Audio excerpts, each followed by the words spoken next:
നമസ്കാരം. പേടിപ്പിക്കല്ലേ ട്രംപേ. പേടിപ്പിച്ചാൽ മുട്ടിടിക്കാനും മാളത്തിലൊളിക്കാനും ഇന്ത്യ ഭരിക്കുന്നത് നട്ടലിന്റെ സ്ഥാനം ശൂന്യമായ കോൺഗ്രസിന്റെ കളിപ്പാട്ടങ്ങളല്ല. ഇത് രാജ്യഭരണം ജീവിതചര്യയാക്കിയ നരേന്ദ്രമോദി എന്ന കാവൽ സിംഹമാണ്. ആളറിഞ്ഞു വേണ്ടേ കളിക്കാൻ? ട്രംപിന്റെ സൗഹൃദത്തിന് മുന്നിൽ ഭാരതം അതിന്റെ മാന്യത കാണിക്കുമെന്ന് കരുതി ട്രംപിന്റെ ഭീഷണിക്ക് മുന്നിൽ സാഷ്ടാംഗം വീണു മാപ്പു പറഞ്ഞ് ഷൂ തുടയ്ക്കാൻ മോദിയെ കിട്ടില്ല. മോദിയുടെ വാക്കുകൾ, മോദിയുടെ പ്രവൃത്തി, മോദിയുടെ നിലപാട്, മോദിയുടെ ധാർഷ്ട്യം, മോദിയുടെ അഹങ്കാരം, അങ്ങനെ ഭരണപക്ഷവും പ്രതിപക്ഷവും ഇനി എന്തൊക്കെ പേരിട്ടു വിളിച്ചാലും ലോക പോലീസ് കളിക്കുന്ന ട്രംപിന്റെ മുന്നിൽ മുട്ടുമടക്കില്ല എന്ന ധീരത ഇന്ത്യയിലെ 148 കോടി ജനങ്ങളുടെയും ആത്മാഭിമാനമാണ്. അത് അത്രയും ജനങ്ങളുടെ അന്തസ്സാണ്. വെറുതെ കവലപ്രസംഗം നടത്തുന്നതല്ല മോദിയുടെ രീതി. വെറുതെ മേനി പറഞ്ഞു നടക്കുന്നതല്ല മോദിയുടെ രീതി. ചെയ്യാൻ ഉറച്ചതെന്തോ അത് ചെയ്തു കാണിച്ചിട്ട് ചെയ്തു എന്ന് പറയുന്നതാണ്. അതാണ് മോദിയോട് പോയി പറ എന്ന് പറഞ്ഞിട്ട് ഇന്ത്യയിലെ സ്ത്രീകളുടെ നെറുകിലെ സിന്ദൂരം മാറ്റാൻ ഇറങ്ങിയ ചെകുത്താന്മാരോട് അവരുടെ നെഞ്ചത്ത് തീ കൊളുത്തിയിട്ട് ചാരം വാരിക്കൊണ്ടു പോകാൻ പാക്കികളോട് മോദി പറഞ്ഞത്.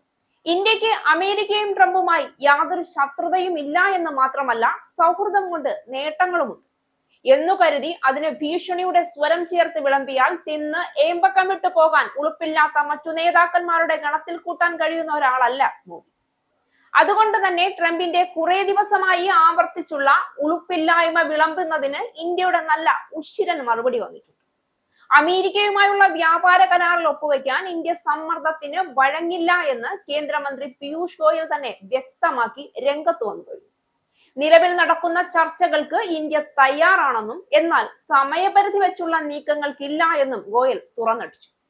ഇന്ത്യ അമേരിക്കയുമായി ചർച്ചകൾ നടത്തുന്നുണ്ട് എന്നും എന്നാൽ തിടുക്കത്തിലോ സമയപരിധി വെച്ചോ ഭീഷണിക്ക് വഴങ്ങിയോ കരാറുകളിൽ ഏർപ്പെടാറില്ല എന്നും ഔദ്യോഗിക സന്ദർശനത്തിനിടെ വെള്ളിയാഴ്ച ബെർലിൻ ഗ്ലോബൽ ഡയലോഗിൽ സംസാരിക്കവേ അദ്ദേഹം ട്രംപിനെതിരെ ആഞ്ഞടിച്ചു.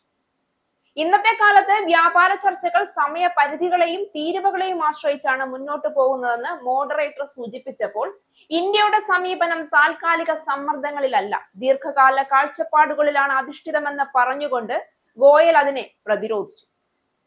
ഇന്ത്യ ഒരിക്കലും തിടുക്കത്തിലോ താൽക്കാലിക സമ്മർദ്ദങ്ങൾക്ക് വഴങ്ങിയോ തീരുമാനങ്ങൾ എടുക്കാറില്ല എന്നും ഇന്ത്യക്കുമേൽ തീരുവ ചുമത്തിയാൽ അത് അംഗീകരിക്കും, എന്നാൽ വീണിടത്ത് കിടക്കുന്നതല്ല ഇന്ത്യയുടെ നയം, മറിച്ച് അതിനെ എങ്ങനെ മറികടക്കാമെന്ന് കണ്ടെത്താൻ ഇന്ത്യക്കറിയാം. അതിന് ഇന്ത്യ പുതിയ വിപണികൾ തിരയുകയാണെന്നും ഇന്ത്യൻ സമ്പദ് വ്യവസ്ഥയ്ക്കുള്ളിൽ ശക്തമായ ഡിമാൻഡ് വർദ്ധിപ്പിക്കാൻ ശ്രമിക്കുന്നു എന്നും അദ്ദേഹം കൂട്ടിച്ചേർത്തു. ഇന്ത്യ റഷ്യൻ എണ്ണ വാങ്ങുന്നത് ഗണ്യമായി കുറയ്ക്കാൻ സമ്മതിച്ചുവെന്ന US പ്രസിഡന്റ് ഡൊണാൾഡ് ട്രംപിന്റെ പുതിയ അവകാശവാദങ്ങൾക്കിടയിലാണ് പീയൂഷ് ഗോയലിന്റെ ഈ പരാമർശം. ഉയർന്ന US തീരുവകൾ കുറയ്ക്കാൻ ലക്ഷ്യമിട്ട് ഏറെക്കാലമായി മുടങ്ങിക്കിടക്കുന്ന വ്യാപാര കരാർ പുനരുജ്ജീവിപ്പിക്കാൻ ഇന്ത്യയും USഉം ചർച്ചകൾ നടത്തുന്നതിനിടെയാണ് ഈ പ്രസ്താവന.